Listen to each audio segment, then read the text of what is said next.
नमस्कार दोस्तों, स्वागत है आप सभी का आज के मुख्य समाचार के इस वीडियो में, जहां हम आपके लिए हर दिन लेकर आते हैं देश और दुनिया की तमाम बड़ी खबरें। एक एक करके सभी बड़ी खबरों के बारे में आपको सटीक जानकारी देंगे। बस आप इस वीडियो के साथ अंत तक बने रहें।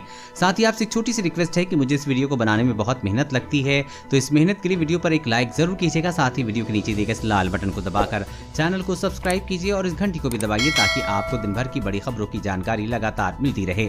तो चलिए दोस्तों, एक एक करके सभी बड़ी खबरों के बारे में जान लेते हैं। तो दोस्तों, आज की पहली बड़ी खबर की अपडेट की बात करें तो आंसुओं से भी हो सकती है RT-PCR जांच। 60 मरीजों की आंसुओं की जांच में 20 मिले कोरोना पॉजिटिव। जी हां, आंसुओं ने कोरोना की RT-PCR जांच का नया मार्ग खोल दिया है। दूसरी लहर में BRD मेडिकल कॉलेज में 60 मरीजों की आंख में लाली थी, जिसके आंसुओं की RT-PCR जांच की गई। परिणाम वही आया जो नाक व गले के स्वैब में जांच में मिला। 20 में कोरोना वायरस की पुष्टि हुई थी। शेष की रिपोर्ट नेगेटिव आई है। अब उन लोगों के आंसू भी जांच की जाएंगे जिनके गले व फेफड़ों में संक्रमण है, लेकिन आंख में लाली या कोई दिक्कत नहीं। यदि उनके आंसू भी कोरोना की पुष्टि हुई तो आंसुओं के RT-PCR जांच की भी वैधता मिल सकती है।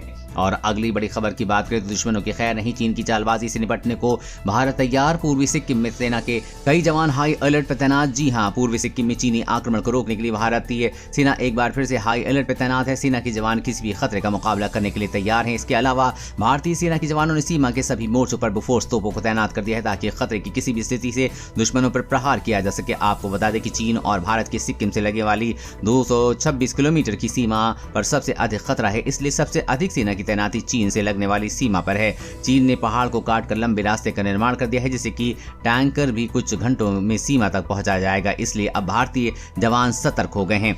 और अगली बड़ी खबर की बात करें तो कबाड़ नीति के तहत सड़कों से हटाए जाएंगे 15 साल पुराने कमर्शियल और 20 साल पुराने निजी वाहन। जी हां, केंद्र सरकार 15 साल पुराने कमर्शियल और 20 साल पुराने निजी वाहनों को कबाड़ नीति के तहत सड़कों से हटाने की तैयारी कर रही है। इसके तहत सरकार ने पंजीकृत वाहन स्क्रैपिंग सुविधा केंद्रों की स्थापना, पुराने वाहनों को कबाड़ घोषित करने, विघटन प्रक्रिया, पुनर्चक्रण आदि को लेकर दिशा निर्देश जारी कर दिए हैं। इससे उक्त केंद्रों एवं राज्य सरकारों की शक्तियों एवं दायित्वों का उल्लेख है। केंद्रों को युवा उद्यमी से लेकर फर्म, संस्था व ट्रस्ट आदि कोई भी खोल सकता है। उन्होंने बताया कि स्क्रैपिंग केंद्र पुराने वाहनों को जमा करने का प्रमाण पत्र देंगे और बॉडी इंजन को CPCB नियमों के अनुसार विघटित कर स्क्रैप करने का प्रमाण पत्र जारी करेंगे। इसको दिखाकर नया वाहन खरीदने पर पंजीकरण में छूट, रोड टैक्स में छूट और कई नई कारों में निर्माता कंपनी छूट देगी। उन्होंने बताया कि पुराने वाहनों के अलावा आग, प्राकृतिक आपदा, दुर्घटना, दंगा आदि में क्षतिग्रस्त वाहनों को भी उक्त केंद्र में निस्तारित किया जाएगा। कोरोना वेरिएंट के खिलाफ नई एंटीबॉडी हुई की पहचान। इस एंटीबॉडी की मामूली डोज भी कोरोना के हर वेरिएंट को करेगी बेअसर, शोध में हुआ खुलासा। जी हां, कोरोना वायरस से मुकाबले के लिए प्रभावी उपचार खोजने में जुटे शोधकर्ताओं को बड़ी सफलता मिली है। उन्होंने ऐसी एंटीबॉडी की पहचान की है जो कोरोना की विभिन्न वेरिएंट के खिलाफ बेहद प्रभावी हो सकती है। शोधकर्ताओं के अनुसार इस एंटीबॉडी की मामूली डोज भी कोरोना के ज्यादा वेरिएंट से उच्च स्तर पर सुरक्षा मुहैया करा सकती है। इस खोज से एंटीबॉडी आधारित नए उपचार के विकास की दिशा में एक और कदम बढ़ा है। शोधकर्ताओं ने कोरोना की व्यापक वेरिएंट के खिलाफ बेहद कारगर एंटीबॉडी की तलाश में चूहों पर किया गया अध्ययन सफल रहा है। नई एंटीबॉडी से कोरोना को हमेशा के लिए खत्म किया जा सकता है। और अगली बड़ी खबर की बात करें तो नई व्यवस्था, हाईवे पर खत्म हो जाएगी टोल प्लाजा। 3 महीने में आएगी GPS से टोल कलेक्शन वाली पॉलिसी। जी हाँ, सड़क परिवहन एवं राष्ट्रीय राजमार्ग मंत्री नितिन गडकरी ने कहा है कि वो समय जल्द आएगा जब हम सभी को हाईवे पर एक भी टोल प्लाजा नहीं दिखेंगे। केंद्र सरकार टोल वसूली के लिए प्लाजा की जगह GPS ट्रैकिंग वाला सिस्टम लागू करने जा रही है। इसके लिए वो अगले 3 महीने में नई पॉलिसी लाएगी। गडकरी ने कहा कि देश में फिलहाल GPS के जरिए टोल वसूली वाली टेक्नोलॉजी नहीं है, लेकिन सरकार ऐसी टेक्नोलॉजी डेवलप करने की दिशा में लगातार काम कर रही है। सरकार जल्द ही टोल बूथ पर खत्म कर देगी और इस साल में उसकी जगह पूरी तरह से GPS से चलने वाला टोल कलेक्शन सिस्टम लागू कर दिया जाएगा। और अगली बड़ी खबर की बात करें तो घर, जमीन, जेवर गिरवी रखकर बांट दिए 40,000 लोगों को 2 करोड़ के हेलमेट दाने कारण। जी हाँ, एक सड़क दुर्घटना में दोस्त की मौत से आहत बिहार के राघवेंद्र कुमार ने दूसरों की जान रक्षा करने की ऐसी ठानी कि घर, जमीन, जेवर तक गिरवी रख दिए, पैसा जुटाया और निकल पड़े मिशन हेलमेट पर। अब तक 6 वर्ष में दिल्ली, NCR, उत्तर प्रदेश, बिहार, झारखंड, राजस्थान में तकरीबन 40,000 लोगों को निःशुल्क हेलमेट बांट चुके हैं। मकसद है लोगों को वाहन चलाते समय हेलमेट पहनने के लिए जागरूक करना ताकि उनकी जान सलामत रहे। दोस्तों, अगर आप भी इनके जज्बे को सलाम करते हैं तो वीडियो पर एक लाइक जरूर करें, साथ ही कमेंट में जय हिंद लिखें।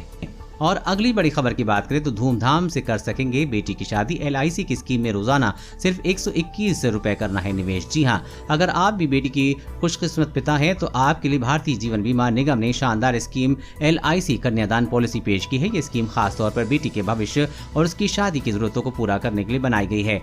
LIC कन्यादान पॉलिसी में आपका रोजाना मात्र 121 रुपए निवेश करने होंगे, यानी कि आपको हर महीने करीब 3600 रुपए का प्रीमियम जमा करना होगा। रोजाना 121 रुपए निवेश करने को आपको इस पॉलिसी से 25 साल बाद 27 लाख रुपए मिलेंगे। ये स्कीम आपकी बेटी को वित्तीय रूप में सुरक्षित बनाती है। इस स्कीम को मैच्योरिटी पर पॉलिसी धारक को एक मुश्त राशि मिलती है। इससे पिता या अभिभावक की मृत्यु होने पर प्रीमियम अदा करने से छूट मिल जाती है।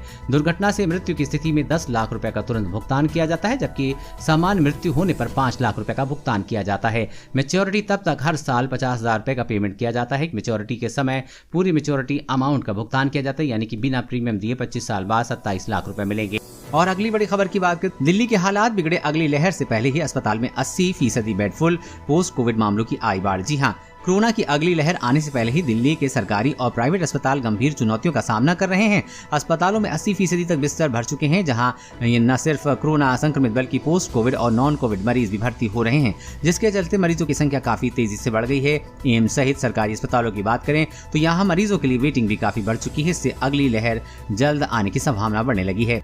और अगली बड़ी खबर की बात करें तो एटीएम में कैश न होने पर इन नंबरों पर की शिकायत। RBI लगाएगा बैंक पर 10,000 रुपए की पेनाल्टी। जी हां, भारतीय रिजर्व बैंक ने ग्राहकों की सुविधा को ध्यान में रखते हुए एक निर्देश जारी किया है, जिसके तहत RBI ने एटीएम में कैश खत्म होने के मामले में बैंकों पर जुर्माना लगाने का फैसला किया है। केंद्रीय बैंक ने एटीएम में कैश उपलब्ध नहीं होने के कारण लोगों को होने वाली असुविधा को दूर करने के लिए कदम उठाया है। RBI ने कहा है कि इस संदर्भ में नियम का अनुपालन नहीं करने पर उसे गंभीरता से लिया जाएगा और एटीएम के समय पर पैसा नहीं डालने वाले संबंधित बैंक पर 10,000 रुपए का जुर्माना लगाया जाएगा। एटीएम में पैसा न होने पर ग्राहक रिजर्व बैंक के ट्विटर या फेसबुक पेज के अलावा फोन नंबर 0112371133 पर फोन कर शिकायत दर्ज करा सकते हैं।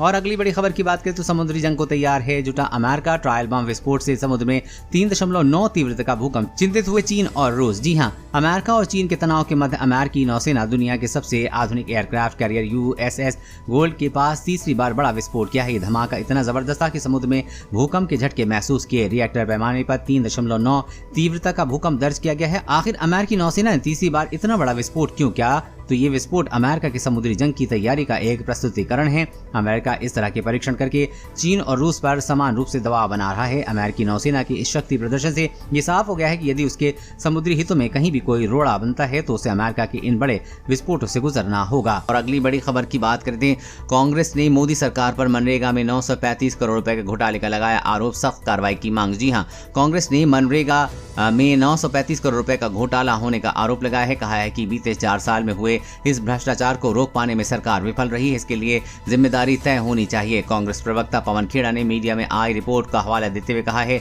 कि मनरेगा में 935 करोड़ रुपए का घोटाला होने की बात सामने है। ग्रामीण विकास मंत्रालय की सार्वजनिक हुई सूचना से पता चला है। सरकार मामले की जांच कराए और जिम्मेदार लोगों के खिलाफ सख्त कार्रवाई की मांग कर रहे हैं। और अगली बड़ी खबर की बात करें तो दिल्ली की सड़कों पर स्पीड लिमिट में हुआ बदलाव। महंगी पड़ेगी फास्ट ड्राइविंग। जी हाँ, दिल्ली की सड़कें अब चलने वाली गाड़ियों के लिए स्पीड लिमिट बदल गई है। विभिन्न कैटेगरी की गाड़ियों के लिए ट्रैफिक पुलिस ने स्पीड लिमिट में बदलाव किया है। दोपहिया वाहन हो या फिर गाड़ी ट्रक, अलग अलग वाहनों के लिए ये सीमा तय कर दी गई। सभी पैसेंजर कारों के लिए मैक्सिमम स्पीड लिमिट 70 किलोमीटर प्रति घंटा या उससे कम, टू व्हीलर के लिए 60 किलोमीटर प्रति घंटा या उससे कम और सभी पब्लिक और गुड ट्रांसपोर्ट गाड़ियों के लिए 40 किलोमीटर प्रति घंटा या उससे कम तय की गई है।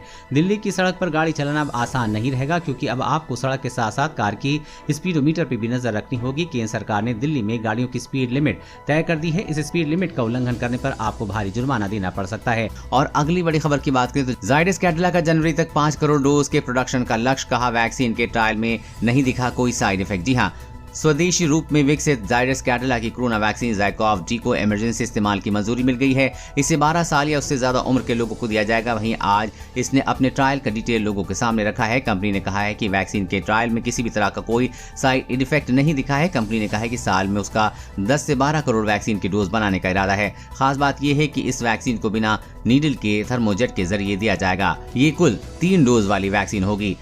और अगली बड़ी खबर की बात करें तो केंद्र ने बड़ी राहत। अब बिना परमिट कैसे भी इस्तेमाल कर सकेंगे इलेक्ट्रिक दोपहिया वाहन। जी हाँ, केंद्र सरकार ने इलेक्ट्रिक दोपहिया वाहन चलाने वालों को बड़ी राहत दी है। दरअसल सड़क परिवहन मंत्रालय ने बैटरी, मेथनॉल और एथनॉल से चलने वाले दोपहिया वाहनों को राहत देने का फैसला किया है। अब इन वाहनों को परमिट लेने की आवश्यकता नहीं होगी। ये वाहन बगैर परमिट किसी भी तरह इस्तेमाल किए जा सकेंगे, यानी कानूनी तौर पर इन वाहनों को कमर्शियल इस्तेमाल किया जा सकेगा। मंत्रालय के इस फैसले से टूरिज्म इंडस्ट्री को भी राहत मिलेगी। इससे सबसे बड़ा फायदा किराए पर देने वाले दोपहिया वाहन ट्रांसपोर्टर का होगा।